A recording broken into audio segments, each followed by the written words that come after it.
So, dear colleagues, thank you for the invitation, dear Professor Joandura, to this conference. And let me share with you a few ideas, again, on the topic of the meaning of human life. But let me take you deep into the history. And here we go to another realm, I would say, from the present days to the 17th century. And I will be speaking very untraditionally about a historical figure, Jan Amos Comenius, who lived at the end of the 16th, the beginning of the 17th century. And what is really fascinating about this man, his ideas on what the human life means, how we approach it, what can we do with our lives in the difficult circumstances, are very much alive also today. And I believe strongly that we have a lot to learn from this man. This image that you see was painted by Rembrandt at the end of Comenius' life. He lived in Amsterdam and he personally knew Rembrandt. So it's not called Comenius, but it's called an image of an old man. And he really resembles Jan Amos Comenius towards the end of his life. So what are the main questions that we will be seeking throughout his books? I have 4 books to present. He wrote more than 30 books on various topics.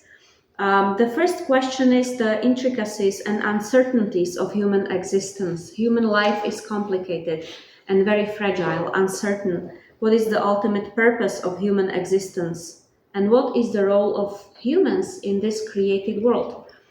Of course, we cannot omit the nature of human being, the nature of human desire, and the search for fulfillment. This is the ancient question that the humanity struggles with. His idea is very interesting to think about because he speaks about education, the role of education, the role of knowledge, not so much about the wisdom though, mainly about education and active participation in education. And his concept of Pan-Sophia is a very well known throughout the world. It's a concept of universal knowledge that will help humanity to reach the fulfillment and the potential that they were created for. Of course, we are speaking about a man who was deeply religious and pious, though he's mostly known as the great pedagogue of European nations. First of all, he was a believer, strong believer. He was a bishop of a Protestant church. So he speaks very much about spiritual life, spiritual and moral values. So all these ideas come together to a question which is important for him, not so much on the level of individual, but on the level of communities, communitarian meaning, how to achieve perfect, harmonious and peaceful world. And what is the ultimate guide to the meaning of human life? For him, these 2 questions are internally connected and cannot exist without each other. And why is this so important to him, and why he thinks like he thinks, I will clarify when I will tell you about his background, the historical facts, actually the situation that he really lived through. And then his idea on wisdom and knowledge is so to speak, the connective matter that he connects with the matter of human life and meaning of human existence, and actually the harmonious world. So I will give you a few historical facts about his life, and then I chose out of the great amount of his books, the 4 books that I consider to be the core of his teaching. All the other books are connected to this core of his teaching. The first is the key to open hidden treasures, or the manual to the Bible, so to speak. He started to write it in 1620, and it was first published as a booklet in 1623. The second book, you know very well, it's The Labyrinth of the World and the Paradise of the Heart. It is interesting, he has written it in 1623, but it was firstly published only in 1663, when he was already living in Netherlands, and before that in England. The third book that I will be speaking about is The Center of Security, or The Depth of the Being, Centrum Securitatis. It was also written very early on, published a bit later. And the last book is the summary of many ideas from these books, is called The Way of Light, or the Via Lucis, which was written in 1641 but only published in England in 1668. This is his drawing, his personal drawing from one of the books. You see the story of Adam and Eve, the story from the Bible, from the Old Testament. So this is for him some kind of representation of the human situation in this world. So let's enter a little bit of his life. He was a Protestant priest, pastor, the bishop of a specific church called the Unity of Brethren. It's a Moravian church.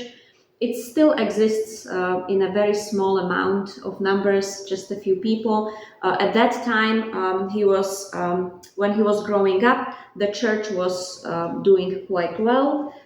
It was a church that supported education, and they, for being a church in the 1600s, they owned quite a lot of well-known books, not only religious books, but also the scientific and philosophical books in their own libraries. So they supported education and knowledge in their membership, so to speak, and children of their members.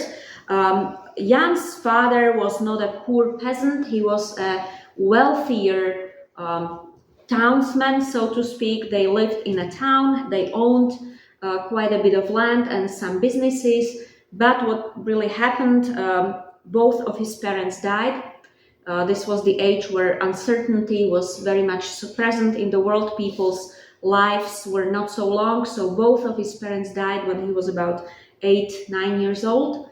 And then in the 1605, a year after his parents died, he lost the whole wealth, the whole property of the family because of religious wars that were growing in that time, or starting in that time. So every house that he owned burned down, and he ended up as a completely poor person who was taken care of by his larger family. But they provided good education for him. He studied to be a priest, a pastor. He got very good humanistic education. So he was well versed in classical languages, Latin, Greek, Hebrew. He studied the Bible studies, the church history, philosophy, and the basics of natural sciences and mathematics, which was a part of education in Germany. He studied mostly in Germany. What was important for him, the emphasis on education, continuous education. Of course, as a person from the church discipline, obedience to the teaching was very much part of his life, and he was a eschatological chiliast, so to speak. So his expectation of Jesus Christ coming back again very soon was very much present in his life. Why this expectation? He believed strongly in the renewal of the Czech nation, but the given situation he lived through, the only hope for the renewal he saw in Jesus Christ coming again and restoring his kingdom on earth. And through this return, the Czech nation would also be reborn. He lived through the 30-year war in Europe. Those of us from the Central European region, we know these wars were religious wars. It was the age of rise of the Reformation ideas. Many nobility members adhered to the Protestant teaching. Mostly the ruling class, the kings, were Roman Catholic. So as we know, religion is not only about belief. At that time, it was also about the power and the ownership of the land. So these wars started as regional conflicts, Actually, they started in Czech Republic as the conflict between nobility and the king, between Protestant nobility and Roman Catholic ruling king. They fought each other.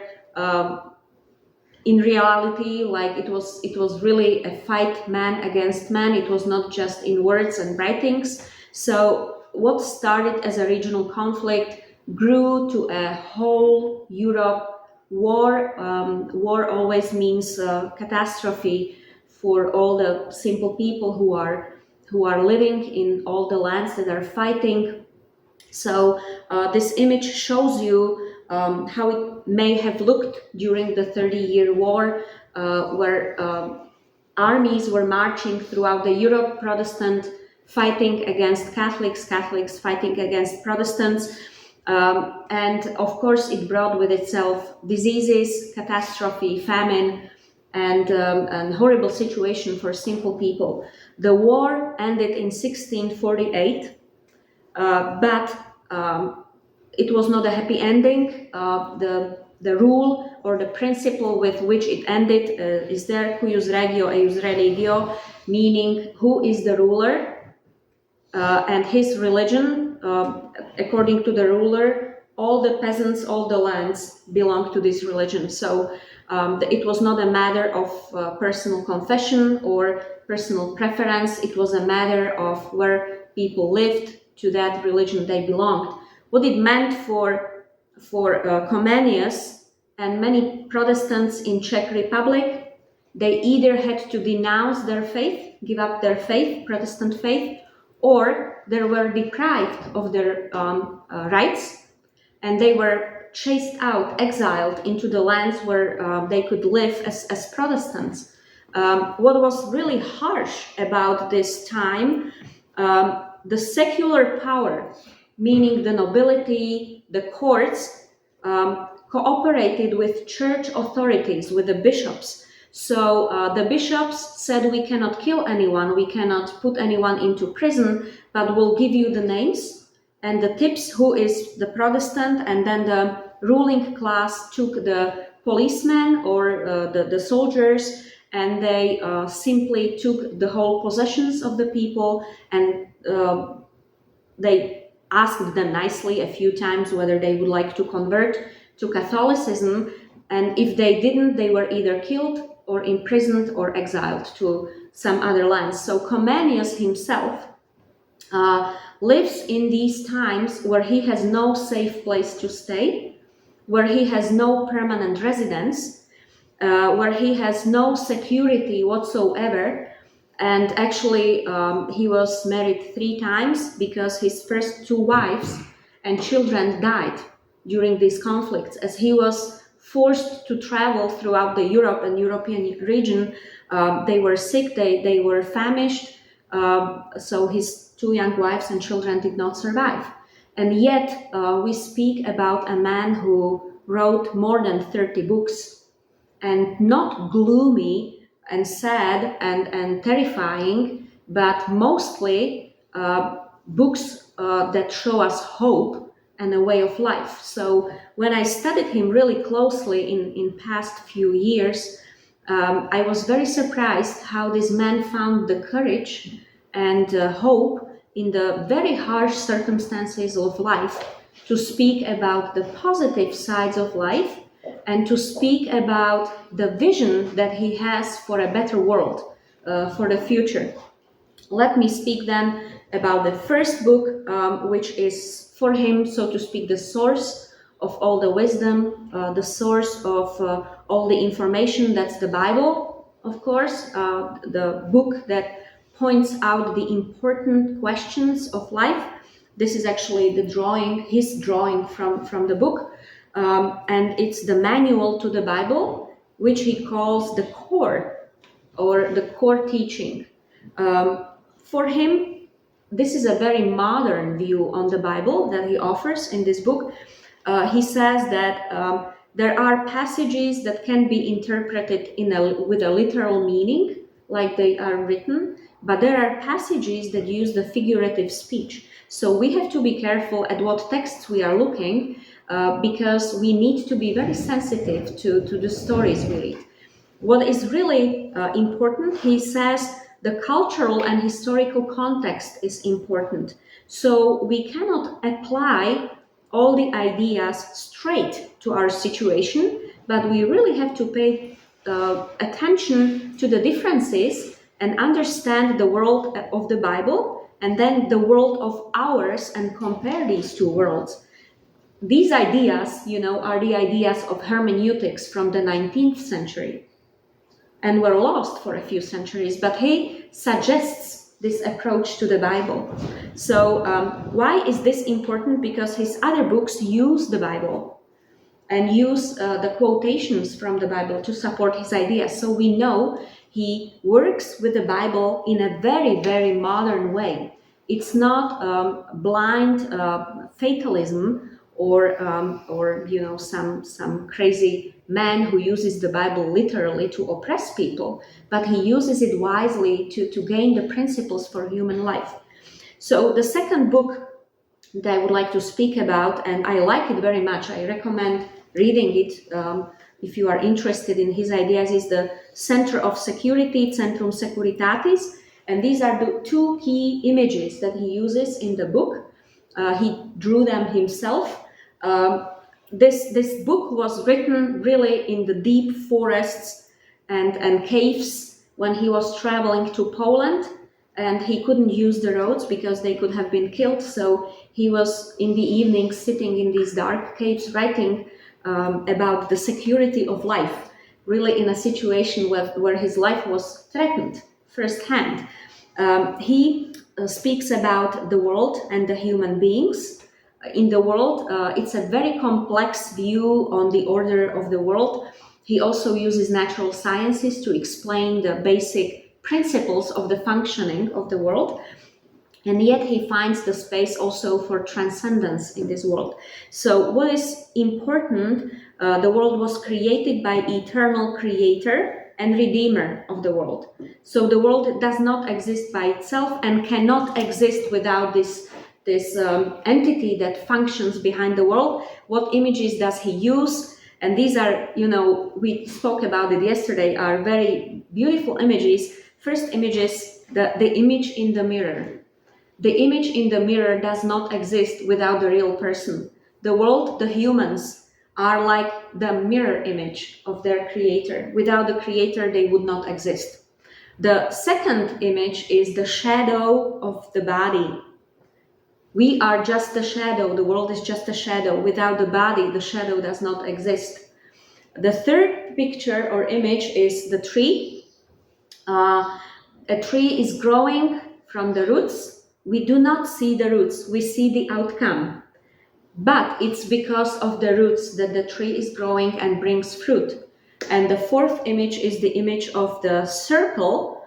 And this is an interesting image because the circle has the center, then the spikes, and then the outer circle. Why the circle can be moving? Because the central piece is attached to the rest, and it's the central piece that turns, and only then the circle can move. So what basically he says is the cause for our existence and for the meaning is invisible many times to us, is hidden in front of our eyes, is untouchable, so to speak. But we know it, and we may know it by the observation that we made in the world. It's very complicated, yet I will not go to the details. He also speaks, of course, about the pain and suffering. This is a part of this book. He debates also the question of evil and evil doing in the world, because he himself is in a very bad situation, a very complicated situation. But he says the pain, suffering, and evil is just a deviation from the good creation. It's caused by the selfishness that exists in the world.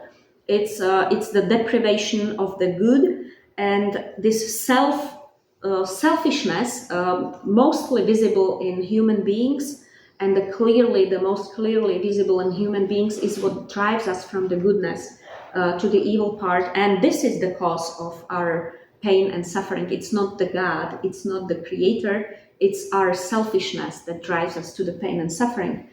So the only way out, the only way out of this painful existence is through resignatio, surrender to God's will, because the Creator made everything possible for us to return to Him and live meaningful life. What is really interesting, Comenius never speaks about happy life. He speaks about meaningful life within the community and for the community, but not about the happiness of individual. So he says that the last sentence, if people are left to find meaning by themselves, they are very prone to turn all the goodness in evil very fast. So they envy, they are proud, they are hopeless, and they then create other people poor, weak, and powerless. If they are not centered, if they are not firmly rooted, connected to the center, their life is simply miserable and they cannot do anything.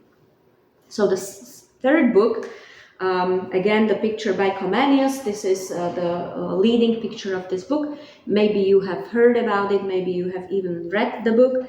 It's a fascinating story, and compared to the previous books, which are more essays, this is really a story of a man who is young and unexperienced and enters the world with eagerness and wants to explore the world. Why? Because he needs to find his place in the world. He needs to find a meaning for his life. And suddenly he is met by two guides. The one guide is called omniscient, omnipresent, the one who knows it all and has been everywhere.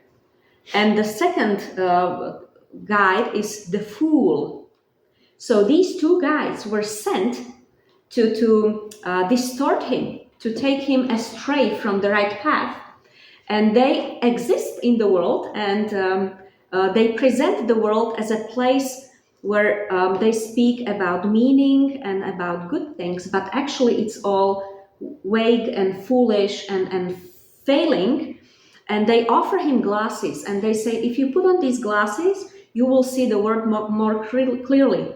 But it's and they give him a bridle, like a horse. You give a horse a bridle to take the horse somewhere. So this bridle is called the bridle of omniscience, and they say you will know everything when you will go with us, and we'll lead you. And the glasses, they call them the glasses of wisdom, but actually these are glasses of seduction. So he puts on the glasses, but he puts them on in an incorrect way. So through the glasses, he sees the world as they want him to see the world, but through the little space between the glasses, he sees the world as it is. So he knows as he walks through the world, and it's a very complicated world. It has a few stages. He goes through the gates. It has its rules, and they present the rules as, freeing, liberating, but he sees it's a slavery. Many times people are enslaved and they don't know about it, and they present themselves as free persons living happy lives. He's going through various stages. In the labyrinth, the goal is to reach the castle of the fortune, which is the wisdom. But even there, he sees if the wisdom is only to be gained for itself. If the wisdom is only to be wise in a worldly manner, it's not enough. People are in despair. People are behaving enviously. People enslave other persons, abuse other persons, even the wise persons. So he even meets King Solomon, and he sees that this man is not the ideal I thought he would be, wise as he was, because there is still something missing in him. That's why then he's called to the paradise of the heart, which is not in the world, but it's in his heart, where he has to meet his creator. And it's a very personal space where only God himself has the ability to enter, and through his son Jesus Christ, who sacrificed himself, can offer a free space, really liberating space, and there he can find the paradise of the heart. So this book presents human beings as completely corrupt, living in delusion, and really hurting each other intentionally, because this is the world where we live. But we can find the meaning in the paradise of the heart, where we meet our Creator personally. And he is, of course, this is a very nice picture. He is given a new bridle and new glasses, and it's the yoke of Christ, which is difficult to carry, but yet it's very light because Christ carries it with him, and the glasses of truth. So now he sees himself and the world as it really is.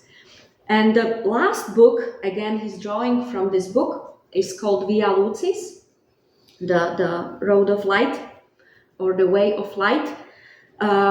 This is very philosophical, so to speak, and quite pedagogical in a sense, because he gathers the suggestions from previous books, and he is struggling really to find the meaning in the order of the world, the meaning of life in the world, and a way to achieve harmony and peace in the world. When you see the years when he was writing the book, the war was at its peak, and many people were dying on the streets because they had nothing to eat, no hygiene, horrible diseases were present in the times, in every town, in every village. So in this situation, he struggles to find final harmony and peace.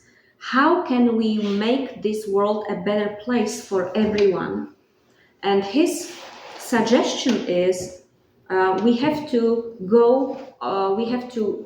undergo the pathway of light, which is God, with God. Darkness is not a principle. Darkness is just the lack of light. And we choose the lack of light because it's our true human nature, but God offers us the fullness of light, walking with him. And how do we achieve this, or how can we find this way, the beginning of this way? Here comes his idea that's present in all the books, and that's the idea of education, a proper education based on spiritual essence, so to speak, which is the basis for human life, and then provided also by the state responsibly, can lead persons to deeper knowledge and to recognizing the need of the others in front of my own. So in this book, he actually also suggests a methodology for education, which is interesting, and it was then reworked in Didactica Magna, in the Great Didactics. So there are a few principles for education, from simple to more complicated. The ladder of education, start at young age, grow in knowledge as you enter more and more deeply into the school, and from specific to the abstract, and it has to be all connected to real life. If the knowledge is disconnected from practicalities of life, it has no meaning. And this all will lead to this very interesting idea of Pan Sophia, or universal knowledge, where all the people, because every person on earth has a right to be educated, which is also a very modern idea for his age. Even the girls have a right to be educated. They will reach certain knowledge, certain level of knowledge, and they will start growing in wisdom. And this is the only pathway to real harmony in the world. From this idea, he then sprang to the idea of universal language and universal improvement of the world. So I think I will end here for your attention. Thank you.